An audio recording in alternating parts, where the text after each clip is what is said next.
Throwback feels pero may mga bago ring rides, pakulo at atraksyon sa nagbabalik na Fiesta Carnival sa Araneta City sa Cubao, Quezon City. At live yung tinutukan ni Katrina Son. Katrina.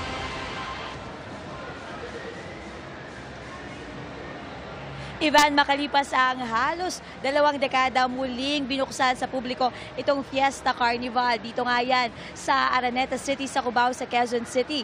At kasabay ng pagbubukas nito, ang pagbabalik din ng mga memorable attractions dito, kasabay ang mga bagong rides tulad nga nito.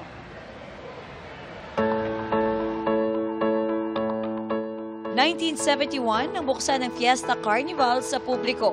Binansagan ito noong Manila's Mini Disneyland dahil ito ay year-round all-weather place for leisure and amusement.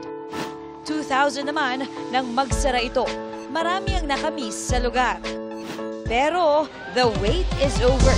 Nagbabalik na ang Fiesta Carnival. Binuksan ito sa publiko ngayong araw. Bigger, better, and brighter ang peg nito ngayon.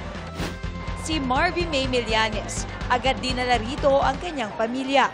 Noong bata raw siya, dito siya palagi ipinapasyal ng kanyang mga magulang. Nung kabataan namin, lagi kami dinadala dito ng mama at papa namin. Kaming 3 magkakapatid. So, ang dami rin nung rides, yung panahon na yon, tapos madaming tao. It's very nostalgic, kaya itong opportunity na to, we're so happy na nag-open again. And I'm bringing my daughter now so she can experience the fun here. Ipinagmamalaki ng Fiesta Carnival ang mas maraming rides at dagdag atraksyon gaya ng kids play area, arcade, skating park, party room, at We Jump trampoline. Isa nga sa mga pinipilahan dito ngayon ay itong bagong atraksyon nila na We Jump trampoline. Dahil bukod sa pwede ito sa mga bata, pwede rin ito sa mga young at heart tulad ko! Saka marami ng ilaw. Dati kasi parang rough ang floor, tapos madilim. I've never seen so much trampoline. I'm so happy I could burst. Sobrang saya po. Para may mga bata. Kung pagod na sa mga ride, pwedeng kumain sa food stall dito. Layon daw ng pagbubukas ng Fiesta Carnival na sariwain ang mga alaala sa lugar ng mga batang 70s hanggang 90s. Habang binibigyan sila ng mga bagong memories kasama ang kanilang mga mahal sa buhay ngayon.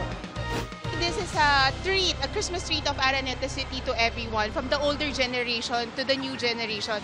Parang gusto namin i-pass on yung experience ng mga older generation like us.